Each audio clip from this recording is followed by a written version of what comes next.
Hi, I'm Richard, G3CWI from Sotabeams, and I'm going to show you how to set up one of our Superlight dipoles.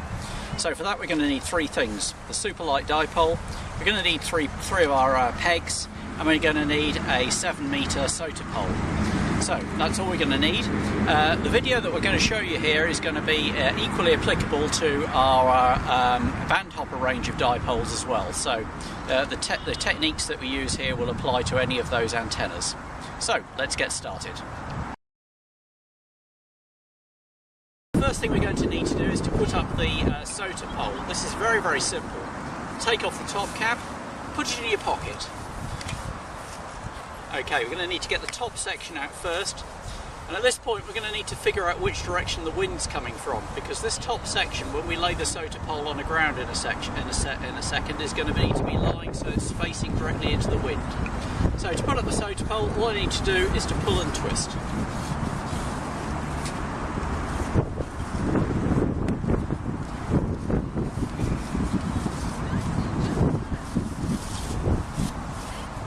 Okay, so now I'm facing into the wind and I'm just going to lay the pole down.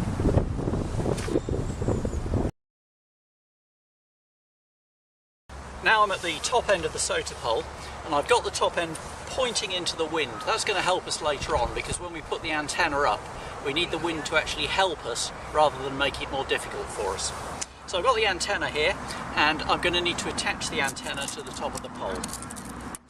Just remove the hook and loop tape, and you'll notice that the centerpiece of the antenna has a large hole in the middle of it. That's designed to mate up with this top section of the antenna, and you need to slide it on so that the feeder part of the antenna, or the feeder part of the antenna, yes, is actually going to go down the pole. So it needs to be on the bottom side of the centerpiece. So we're just going to slide it on like this.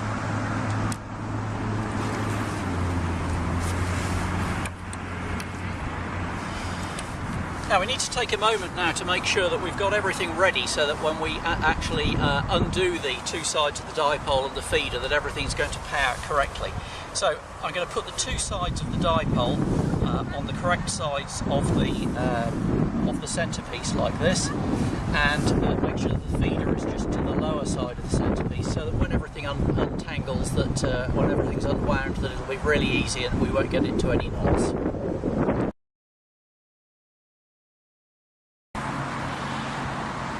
Next thing I'm going to do is I'm going to unwind one leg of the dipole. So I've taken off the tie on the dipole and I'm going to use the wire winder here, and I'm only going to hold it just between my finger and thumb, and you'll notice that as I walk away the wire winder does all the work for us here.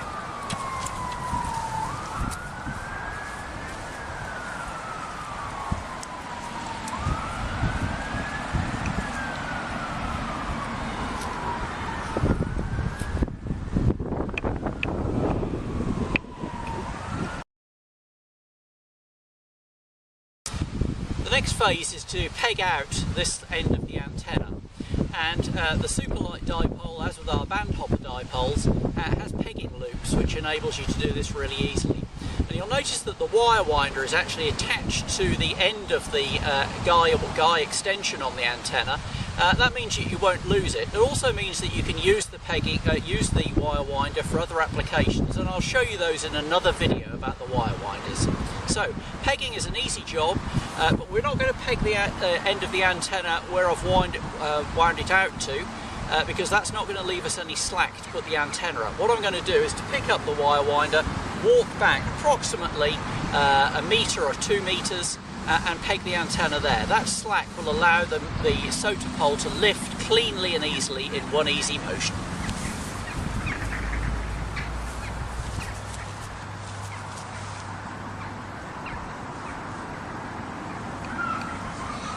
I've now gathered up the slack in the antenna, and I'm going to pull that back to the centre of the antenna. That again helps to give you a clean lift when you lift your Sotapole up.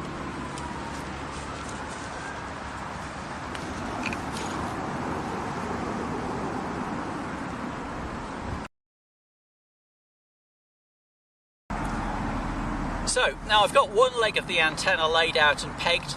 I simply need to repeat the process with the other leg of the antenna. you'll notice that the legs of the antenna are paying out exactly at right angles to the SOTA pole itself. That's very important because again it enables you to get the whole thing up with the minimum of effort and get the antenna up quickly, even in very high winds. These are important factors when you're doing SOTA activations.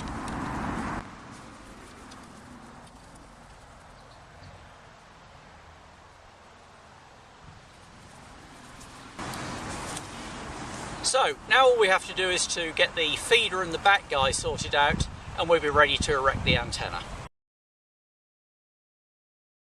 The next phase is to get the feeder and the back guy of the antenna sorted out, and I'll show you how you do those. And you just lay those out along the SOTA pole. Very, very simple.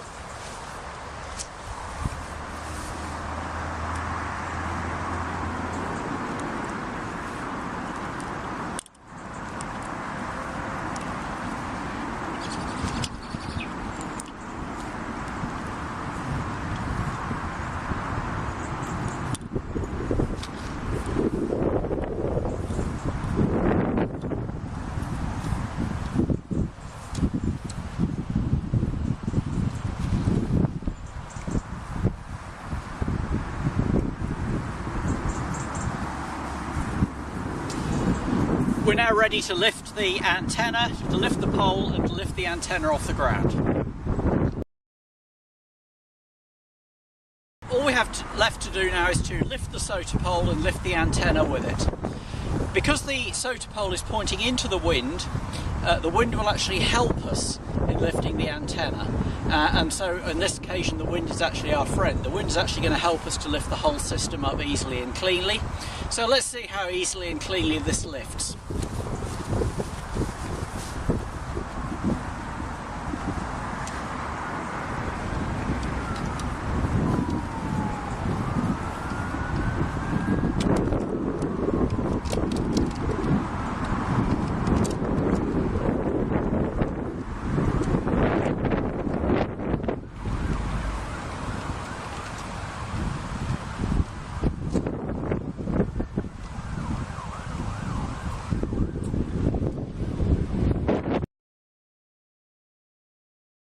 So now we've seen how to put the antenna up. You've seen how that the SOTA pole is used and how that I'm actually use the wind to help me put the aerial up. So the wind's not my enemy on this particular occasion, the wind's actually helping me to put the aerial up. And you can see that the whole system can be put up very, very quickly and easily by one person.